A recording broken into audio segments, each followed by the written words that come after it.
Hello friends, current affair programme में आप सभी का स्वागत है। जो इंपॉर्टेंट क्वेश्चंस की सीरीज है, इसमें आज के क्वेश्चंस देखते हैं हम लोग। देखिएगा, फर्स्ट क्वेश्चन आपके सामने है। पहला क्वेश्चन है आपके सामने, हाल ही में वन्य जीव सप्ताह कब मनाया गया है? कौन सा सप्ताह? Wildlife week. वन्य जीव सप्ताह कब मनाया गया, यानी वाइल्ड लाइफ वीक कब मनाया गया, ये पूछा गया है। 2 से 8 अक्टूबर, 8 से 14 अक्टूबर, या फिर 15 से 21 अक्टूबर, या इनमें से कोई नहीं, ये आपको बताना है। बताइए करेक्ट आंसर क्या है, कब मनाया गया वाइल्ड लाइफ वीक 2020 का वन्य जीव सप्ताह?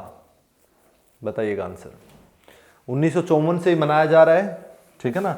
1954 से मनाया जा रहा है, अभी 2020 में मनाया गया है। कब मनाया गया ये आपसे पूछ रहा है, बताइएगा। और 2020 में जो थीम थी इसकी, वो थी रोर। रोर जो है वो थीम के तहत बनाया गया, रोर एंड रिवाइव, ठीक है ना। Roar and revive, roar and revive, okay. और बेटर रिलेशनशिप जो है ह्यूमन और एनिमल के लिए, exploring human and animal relationship जो है, पूरा थीम ऐसे था, exploring human and animal relationship, जो कि बहुत अच्छी है। सदियों से प्रकृति से जुड़ा हुआ है आदमी, नो डाउट, इसमें कोई संदेह है ही नहीं किसी भी प्रकार का, ठीक है। तो इस थीम के तहत जो है ये किया गया था। तो आपसे पूछा है कब मनाया गया है। जागरूकता फैलाने के लिए, वन्य जीव प्राणी, वनस्पतियों के लिए, वन्य जीवों के लिए, इन सारी चीज़ों के लिए जो वन्य जीव सप्ताह मनाया जा रहा है, ठीक है ना। तो ये पूछ रहा है कब मनाया गया है इस बार का। तो 2 से 8 अक्टूबर 2020 के बीच मनाया गया है। 2 से 8 अक्टूबर 2020 को मनाया गया है वन्य जीव सप्ताह। ये आपको ध्यान रखना है, इंपॉर्टेंट चीज़ है ये, ठीक है ना। 2 से 8 अक्टूबर, ओके। इसके अलावा जो है कुछ एक चीज़ें और इसके अंदर मैं आपको बताना चाहूँगा कि वाइल्ड लाइफ जो है, या फिर एनवायरनमेंट के बारे में, या फिर वन्य जीव के बारे में, इन तमाम चीज़ों के बारे में जो जागरूकता 1970 के दशक के आसपास आई है पूरी पृथ्वी पर, या पूरे जो सभी देशों के अंदर। और उसी टाइम आपको पता होगा 1972 के अंदर जो है स्टॉकहोम कन्वेंशन हुआ। और उसके बाद जो है इंडिया के अंदर आते ही, इंदिरा गांधी गवर्नमेंट थी उस टाइम पर, और आते ही जो है भारत के अंदर वाइल्ड लाइफ प्रोटेक्शन एक्ट बनाया गया था। वन्य जीव संरक्षण अधिनियम जो है हमारा कब आया था? वाइल्ड लाइफ प्रोटेक्शन एक्ट जो है भारत के अंदर बना था उसी वक्त। तो वन्य जीव संरक्षण अधिनियम पूछे तो कब आया? 1972 के अंदर बना था। और उसके तुरंत बाद आपको पता होगा प्रोजेक्ट टाइगर भी हम लोगों ने लॉन्च किया था, टाइगर कंजर्वेशन के लिए, जो है बाघ संरक्षण के लिए। प्रोजेक्ट टाइगर जो है वो हम लोगों ने कब किया था? 1973 के अंदर जो है प्रोजेक्ट टाइगर भी लॉन्च किया था। तो इस प्रकार से चीज़ें। उसके बाद फिर 1975 के अंदर जो है ऑपरेशन क्रोकोडाइल भी चलाया हम लोगों ने। ऑपरेशन क्रोकोडाइल ये कब चलाया था? ऑपरेशन क्रोकोडाइल ये 1975 के अंदर हम लोगों ने ऑपरेशन क्रोकोडाइल भी चलाया था। तो इस तरह से जो है एनवायरनमेंट को लेकर काफ़ी जो है चीज़ें हम लोगों ने की। उसके बाद में आपका प्रोजेक्ट राइनो जो है वो हो गया था 1927 के अंदर, राइनो को कंजर्वेशन के लिए। फिर हम लोगों ने राइनो संरक्षण के लिए क्या किया था? प्रोजेक्ट राइनो, ये 1987 के अंदर हम लोगों ने शुरू किया। उसके बाद एक प्रोजेक्ट एलिफेंट भी जो है वो भी हम लोगों ने शुरू किया था, प्रोजेक्ट एलिफेंट। ये कब था? प्रोजेक्ट एलिफेंट कब आया था? 1992 के अंदर। ये डायरेक्टली क्वेश्चन आते हैं, प्रोजेक्ट एलिफेंट भारत में कब शुरू हुआ, प्रोजेक्ट राइनो कब हुआ? 1987 सॉरी। उसके बाद प्रोजेक्ट जो आपका ऑपरेशन क्रोकोडाइल है वो 1975 के अंदर। प्रोजेक्ट टाइगर तो बहुत बार रिपीटेडली बार बार पूछा जाता है, 1973 के अंदर आपका ये शुरू हुआ था। इसके अलावा जो है आपका वाइल्ड लाइफ एक्ट जो है, very wild life protection act 1972 का बार बार पूछा ही जाता है रिपीटेडली, जो कि सबसे ज़्यादा इंपॉर्टेंट है। इसके अलावा जो है भारत में वर्तमान में हम लोग वन्य जीवों के संरक्षण के लिए और ये चीज़ों के लिए जो है कम से कम 104 जो है हम लोग वर्तमान में पूरे लगभग 104 जो है नेशनल पार्क अभी हमारे देश के अंदर है। नेशनल पार्क पूछे तो कितने हैं देश के अंदर? 104 नेशनल पार्क है, जिसके अंदर जिम कॉर्बेट नेशनल पार्क या हेली नेशनल पार्क जो है वो पहला नेशनल पार्क बना था भारत का। और 543 के आसपास जो है वाइल्ड लाइफ सेंचुरीज है, वन्य जीव अभ्यारण्य जो है। राष्ट्रीय उद्यान पूछे नेशनल पार्क तो 104 है, और 543 के आसपास जो है वाइल्ड लाइफ सेंचुरी हमारे देश के अंदर वर्तमान में मौजूद है। तो ये कुछ एक चीज़ें आपको ध्यान रखनी है। और ये रिपीटेडली जो बार बार पूछे जाते हैं, जैसे वाइल्ड लाइफ प्रोटेक्शन एक्ट हो गया 1972, प्रोजेक्ट टाइगर 1973, ऑपरेशन क्रोकोडाइल 1975, इसके अलावा प्रोजेक्ट राइनो 1987, प्रोजेक्ट एलिफेंट 1992, एक प्रोजेक्ट स्नो लेपर्ड भी था, स्नो लेपर्ड जो है हिम तेंदुए के संरक्षण के लिए, जो कि 2009 में किया गया था। ओके, तो इस तरह से इस क्वेश्चन का आंसर क्या हो गया, 2 अक्टूबर से 8 अक्टूबर के बीच में वन्य जीव सप्ताह मनाया गया, ताकि जागरूकता लेकर आई जाए लोगों के बीच में, ज्यादा से ज्यादा लोगों को बताया जाए कि इनके महत्व के बारे में और इनको बचाए रखना कितना अनिवार्य है। ओके, तो 2 से 8 अक्टूबर याद रखेंगे आप लोग, ए इसका करेक्ट आंसर हो गया। नेक्स्ट क्वेश्चन देखते हैं। नेक्स्ट क्वेश्चन है क्वाड देशों की, क्वाड देश जो है, क्वाड्रिलेटरल कंट्री जिसको कहते हैं, कि विदेश मंत्रियों की बैठक का आयोजन कहां पर किया गया, ज्यूरिख में, टोक्यो में, सऊदी अरब में या न्यू दिल्ली में। आपको बताना है करेक्ट आंसर क्या है, कहां पर किया गया क्वाड कंट्री का। क्वाड को जो है वो एशिया का नाटो भी कहा जाता है, क्वाड कंट्रीज का। तो ये आपको बताना है कहां पर किया गया, बताइएगा फटाफट से। टोक्यो, सऊदी अरब, ज्यूरिच या इनमें से कोई नहीं, कहां पर किया गया। इसके अंदर एक्चुअल में क्वाड जो कंट्रीज है वो 4 देश है क्वाड के अंदर। क्वाड के अंदर 4 देश कौन कौन से हैं, एक तो आपका यूएसए है, इसके अलावा जापान है, इसके अलावा जो है ऑस्ट्रेलिया है, और कौन बच गया, अपना प्यारा भारत, हिंदुस्तान, इंडिया। ठीक है, इंडिया दैट इज भारत। तो यूएसए, जापान, ऑस्ट्रेलिया और इंडिया जो है ये चारों ही है। और इसकी जो अभी बैठक हुई थी विदेश मंत्रियों की, जिसमें हमारे एस जयशंकर जी जो विदेश मंत्री है, हमारे एस जयशंकर जी, इन्होंने भाग लिया था, जिसमें इन्होंने किस चीज़ पर चर्चा की, free and open Indo Pacific. ठीक है ना, किस चीज़ पर चर्चा की थी, free and open Indo Pacific, Indo Pacific, इस पर चर्चा की थी इन्होंने। तो ये आपको ध्यान रखना है। और ये कहाँ पर हुआ, तो ये जापान के अंदर हुआ, टोक्यो के अंदर, जापान के टोक्यो के अंदर हुआ था ये इनके कानून मंत्रियों की बैठक, तो सॉरी विदेश मंत्रियों की बैठक। तो ये आपको ध्यान रखना है, यूएसए जिसके अंदर जापान के टोक्यो के अंदर हुई थी क्वाड की बैठक, दूसरी बार हुई है ये। इससे पहले जो है वो 2019 में हुई थी, अब इस बार 2020 में दूसरी बैठक थी। ओके, तो ये कुछ एक चीज़ें। इसके अलावा एक मालाबार एक्सरसाइज है, वो किसके बीच में होती है, वो आपकी यूएसए, जापान और इंडिया के बीच में होती है। 2020 में ऑस्ट्रेलिया को शामिल किया गया। ठीक है, तो ये मालाबार एक्सरसाइज भी थोड़ा सा ध्यान रख लेना, क्वाड कंट्री से रिलेटेड होगी है वो भी थोड़ी बहुत। ओके, तो इसका करेक्ट आंसर क्या हो गया आपका, इसका करेक्ट आंसर हो गया बी, बी यानी टोक्यो। नेक्स्ट क्वेश्चन, फिटनेस का डोज आधा घंटा रोज, वेरी वेरी गुड, अच्छा है, बोलने में अच्छा लग रहा है। फिटनेस का डोज आधा घंटा रोज। कैंपेन किस मूवमेंट का हिस्सा है, fit India movement, eat India, eat right India movement, me too movement, और इनमें से कोई नहीं। बताना आपको फिट इंडिया जो है आपका किसका हिस्सा है, फिटनेस का डोज आधा घंटा रोज कैंपेन। बात आधे घंटे की है, अगर आप फिट रहना चाहते हो तो लगाइए अपना आधा घंटा, ऐसा करके मोदी जी ने बोला था, ये चीज़ इम्प्लीमेंट हो रखी है अभी। फिट इंडिया जो है आपका फिटनेस का डोज आधा घंटा रोज किसके द्वारा है बताइएगा। लेकिन हम आधा घंटा भी नहीं निकाल पाते हैं, ऐसा ही होता है। बाकी टाइम चाहे किधर ही वेस्ट करो, बट इसके लिए आधा घंटा हम नहीं देते हैं और फिर दिक्कतें होती है, you know very well. But anyway उस चीज़ पे हम लोग बात नहीं करते हैं, बताइएगा। अभी ये चर्चा में ज़्यादा क्यों आ गया, WHO ने इस कैंपेन का तारीफ किया था, जो वर्ल्ड हेल्थ ऑर्गेनाइजेशन है उसने इसका, विश्व स्वास्थ्य संगठन ने इसका तारीफ किया कि ये बहुत ही अच्छा इनिशिएटिव है।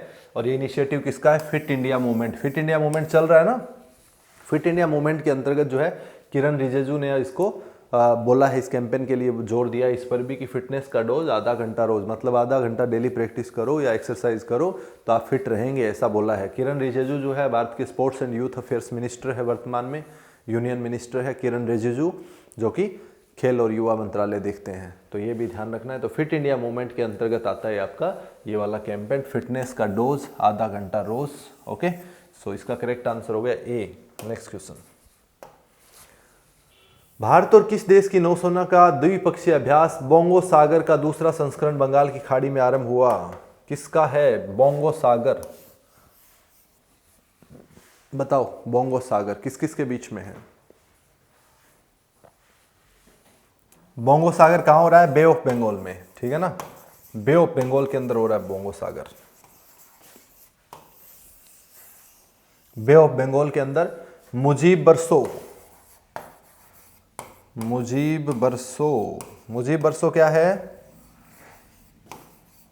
100th एनिवर्सरी, 100वीं एनिवर्सरी है जो बंग बंधु है। और बंग बंधु किसे कहा जाता है, शेख मुजीबुर रहमान जो बांग्लादेश के थे संस्थापक, वो है आपके बंग बंधु। बंग बंधु की जो 100वीं एनिवर्सरी है, इस पर मुजीब बरसों मनाया जा रहा है और उसी पर बोंगो सागर जो है वो भारत और बांग्लादेश के बीच में जो है एक द्विपक्षीय नौसेना नेवल एक्सरसाइज है जो कि बे ऑफ बंगाल में की जा रही है। तो ये भी आपको ध्यान में रखना है।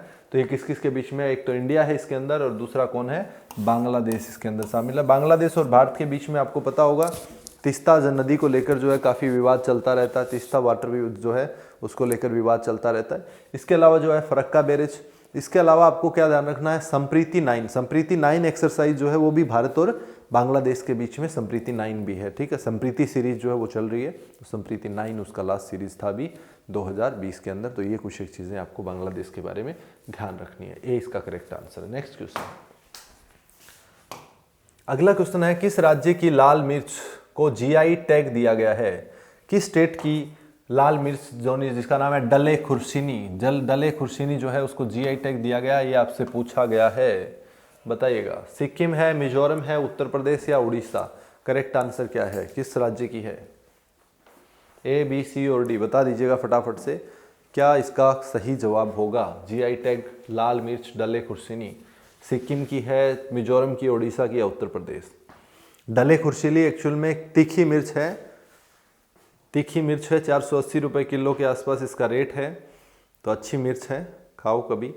ओके, सो डले खुर्सीनी कहाँ की है ये पूछ रहा है आपसे, ये बताना है। तो ये है सिक्किम की, सिक्किम स्टेट। सिक्किम जो है उसकी है ये। सिक्किम आपको पता होगा जो नेपाल और भूटान के बीच के अंदर जो है सिक्किम हमारा क्षेत्र है, जो कि 1975 में भारत का हिस्सा बना था। 1975 से पहले जो है चोंग्याल वंश का शासन चलता था वहाँ पर। 1975 में सिक्किम भारत का हिस्सा बना था। तो ये कुछ एक चीज़ें भी है। इसके अलावा सिक्किम की अगर बात करें, यहाँ पर इस तीखी मिर्च डले खुर्सीनी को जीआई टैग मिल गया है। और सिक्किम जो है भारत का फर्स्ट ऑर्गेनिक स्टेट भी है। भारत का फर्स्ट ऑर्गेनिक स्टेट कौन है? सिक्किम है। लेकिन भारत की पहली ऑर्गेनिक केंद्र शासित प्रदेश कौन सा है, या फर्स्ट यूटी कौन सा है ऑर्गेनिक जो है बना है? पूरी तरह से ऑर्गेनिक कृषि करने वाला पहला केंद्र शासित प्रदेश पूछे तो आपका कौन सा है? फर्स्ट यूटी पूछे, फर्स्ट स्टेट तो सिक्किम हो गया, फर्स्ट यूटी कौन है? लक्षद्वीप। और लक्षद्वीप बोले तो 1 लाख द्वीपों का समूह। लक्षद्वीप एक्चुअल में संस्कृत भाषा का शब्द है जिसका अर्थ होता है 1 लाख द्वीपों का समूह, लेकिन इसमें टोटल कितने आइलैंड है? ओनली 36 ही है। ओके, तो सिक्किम जो है पहला ऑर्गेनिक स्टेट है और लक्षद्वीप जो है पहला ये ऑर्गेनिक केंद्र शासित प्रदेश है। ओके, इसके अलावा सिक्किम की अगर बात करें तो सिक्किम में 2 इंपॉर्टेंट दर्रे हैं, एक नाथुला दर्रा और एक जेलेपला दर्रा। नाथुला और जेलेपला, ये 2 दर्रे कहाँ पर है इंपॉर्टेंट? ये सिक्किम के अंदर है। सिक्किम के अंदर ही कंचनजंगा है जो भारत की में हिमालय की सबसे ऊंची चोटी है, 8,000 जो है 8598 मीटर पर। ओके, तो कंचनजंगा भी सिक्किम के अंदर। तो ये कुछ एक चीज़ें। सिक्किम के राज्यपाल है अभी गंगा प्रसाद जी जो है सिक्किम के राज्यपाल है। तो ये कुछ एक चीज़ें आप लोगों को ध्यान में रखनी है सिक्किम के बारे में। करेक्ट आंसर हो गया सिक्किम। नेक्स्ट क्वेश्चन, अगला क्वेश्चन है, एयरपोर्ट अथॉरिटी ऑफ इंडिया का कौन सा एयरपोर्ट पहला 100% और सौर ऊर्जा से चलने वाला हवाई अड्डा बना है? कौन सा बना है ये पूछ रहा है आपको। 100% सौर ऊर्जा से चलने वाला एयरपोर्ट अथॉरिटी ऑफ इंडिया का कौन सा एयरपोर्ट है, बताइएगा। जयपुर अंतर्राष्ट्रीय हवाई अड्डा है कि पुडुचेरी हवाई अड्डा है या औरंगाबाद है, इनमें से कोई नहीं है। क्या इसका करेक्ट आंसर है, ये आपसे पूछा गया, बताइए। 100% जो है सौर ऊर्जा पर आधारित है। उसके लिए जो है अभी 500 किलोवाट जो है 500 किलोवाट पावर का जो है भूमि पर जो है बनाया गया है एनर्जी, 500 किलोवाट कैपेसिटी का सोलर एनर्जी से। तो 2 अक्टूबर 2020 को इसको शुरू किया गया है। 2 अक्टूबर 2020 से इसको शुरू किया है और इसके बाद जो है पूरी तरह से सौर संचालित हो गया। कौन सा है, आपसे नाम पूछा गया है, बताइएगा फटाफट से। Jaipur, Puducherry, Aurangabad, what is the correct answer? तो इसका करेक्ट आंसर है पुडुचेरी हवाई अड्डा। पुडुचेरी हवाई अड्डा जो है ये इसका करेक्ट आंसर है, ठीक है ना। 2 अक्टूबर 2020 से जो है पुडुचेरी हवाई अड्डा पूरी तरह 100% सौर ऊर्जा से चलने वाला देश का पहला हवाई अड्डा बन गया है। तो ये आपको ध्यान रखना है। इसके अलावा पुडुचेरी की बात करें तो पुडुचेरी में गवर्नर कौन है अभी, उपराज्यपाल कौन है? किरण बेदी। किरण बेदी जो है वो उपराज्यपाल है। और चीफ मिनिस्टर कौन है? क्योंकि पुडुचेरी जो है विधानसभा के साथ ऐसी केंद्र शासित प्रदेश है जहाँ पर विधानसभा है। दिल्ली, पुडुचेरी और जम्मू कश्मीर जो है 3 ऐसी केंद्र शासित प्रदेश जहाँ पर विधानसभा है। ओके, तो इसके अंदर भी है, तो इसलिए किरण बेदी जो है वहाँ पर राज्यपाल है और आपका नारायण स्वामी जी जो है वो वहाँ पर चीफ मिनिस्टर के रूप में। ओके, तो ये कुछ एक चीज़ें और ध्यान रखनी है। इसके अलावा पुडुचेरी, आपको पता है कि पुडुचेरी 3 राज्यों में है और पुडुचेरी पहले जो है इसके फ्रांसीसियों के अधीन थी। इसको जो है हम लोगों ने बाद में छुड़वाया है, 1954 में छुड़वाया था और 1962 में केंद्र शासित प्रदेश बनाया गया था। ठीक है ना, यहाँ पर आपका केरल हो गया, ये यहाँ पर केरला हो गया, यहाँ पर आपका ये केरल है, यहाँ पर ये आपका तमिलनाडु है। तमिलनाडु के अंदर जो है यहाँ पर है पुडुचेरी, यहाँ पर है कराईकल और यहाँ पर एक है आपका आंध्र प्रदेश के अंदर यनम, पुडुचेरी का हिस्सा है। एक आपका केरल के अंदर माहे। ये जो 3 राज्यों के अंदर माहे, कराईकल, पुडुचेरी और यनम, ये जो है 3 राज्यों के अंदर फैला हुआ है आपका आंध्र प्रदेश में, तमिलनाडु में और केरला के अंदर। ठीक है ना, पुडुचेरी 3 राज्यों के अंदर है, तो ध्यान रखना है। पुडुचेरी हवाई अड्डा जो है वो ऐसा बना है, तो इसका करेक्ट आंसर क्या हो गया आपका? बी इसका करेक्ट आंसर हो गया। नेक्स्ट क्वेश्चन देखते हैं। शांति का नोबेल पुरस्कार 2020 किसे दिया गया है? ये एकदम जो है इंपॉर्टेंट क्वेश्चन है, इसलिए बार बार शामिल कर रहे हैं हम इसको, क्योंकि ये क्वेश्चन हम लोग बार बार एक्सप्लेनेशन के साथ कर चुके हैं इसको 2-3 बार। अब सीधा डायरेक्टली बताओ इसका आंसर क्या है। शांति का नोबेल पुरस्कार 2020 किसे दिया गया है? अबिय अहमद को, विश्व व्यापार संगठन को, विश्व खाद्य संगठन को, या इनमें से कोई नहीं? किसको दिया गया है 2020 का? इनमें से कोई नहीं भी हो सकता है, ठीक है, कहीं आप लोग इन्हीं में सोचो। तो बताओ आंसर क्या है, what is the correct answer? तो इसका आंसर क्या है? विश्व खाद्य कार्यक्रम जो है, वर्ल्ड फूड प्रोग्राम जो है इसको दिया गया है, क्योंकि इसने कोविड-19 में बहुत ज़्यादा जो है लोगों को हेल्प किया था वर्ल्ड फूड प्रोग्राम ने जो है, इसलिए वर्ल्ड फूड प्रोग्राम या विश्व खाद्य कार्यक्रम को, जो कि यूनाइटेड नेशन के अंडर ही आता है, 1961 में जो आपका रोम इटली के अंदर जो हेडक्वार्टर्ड है आपका फूड एंड एग्रीकल्चर ऑर्गेनाइजेशन, तो उसी के अधीन है आपका वर्ल्ड फूड प्रोग्राम। इसको दिया गया है शांति का नोबेल पुरस्कार 2020। ठीक है ना, शांति का नोबेल पुरस्कार 2020 विश्व खाद्य कार्यक्रम को दिया गया है, वर्ल्ड फूड प्रोग्राम। ठीक है ना, फूड प्रोग्राम, तो ये आपको ध्यान रखना है, विश्व खाद्य कार्यक्रम। ओके, तो ये आपको ध्यान रखना है। कोविड-19 में लोगों का बहुत ही ज़्यादा जो है खाने पीने के लिए मदद किया इसने, तो इसलिए इसका दिया गया है 2020 का नोबेल का शांति का पुरस्कार। नेक्स्ट क्वेश्चन आपका, अगला क्वेश्चन है, डीआरडीओ ने एंटी रेडिएशन मिसाइल का सफल परीक्षण किया, उसका नाम क्या है ये बताना है। क्या है? डीआरडीओ ने एंटी रेडिएशन मिसाइल का सफल परीक्षण किया है, इसका नाम क्या है ये बताना है, बताइएगा। शिवाय, रुद्रम, नटराज या इनमें से कोई नहीं? क्या इसका सही नाम है? New generation anti radiation missile है इंडिया का, new generation anti radiation missile, पहला स्वदेशी विकसित है, पहला स्वदेशी विकसित एंटी रेडिएशन मिसाइल है। ठीक है ना, पहला स्वदेशी विकसित एंटी रेडिएशन मिसाइल है ये, new generation anti radiation missile, पहला स्वदेशी निर्मित एंटी रेडिएशन मिसाइल है। इसका नाम क्या है? आपसे ये पूछा है, बताइएगा फटाफट से, क्या नाम है? शिवाय, रुद्रम या नटराज? इसका अभी हाल ही में जो व्हीलर द्वीप है उड़ीसा के अंदर, वहाँ से जो है लॉन्च किया था, हम लोगों ने टेस्ट किया था व्हीलर आइलैंड से, सुखोई 30 जो है, सुखोई 30 मार्क 1 से जो है इसको लॉन्च किया गया था। और इसका नाम क्या है? नाम रखा है इसका रुद्रम 1। इसका नाम क्या है? रुद्रम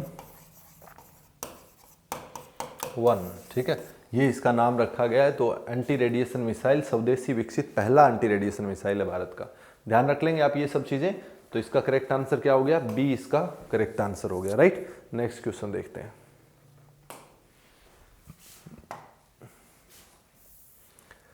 प्रतिवर्ष अंतर्राष्ट्रीय मानव अधिकार दिवस कब मनाया जाता है? अगेन इजी क्वेश्चन, बता दीजिएगा। 8 दिसंबर, 9 दिसंबर, 11 दिसंबर या 10 दिसंबर? अंतर्राष्ट्रीय मानव अधिकार दिवस कब मनाया जाता है? बताओ फटाफट।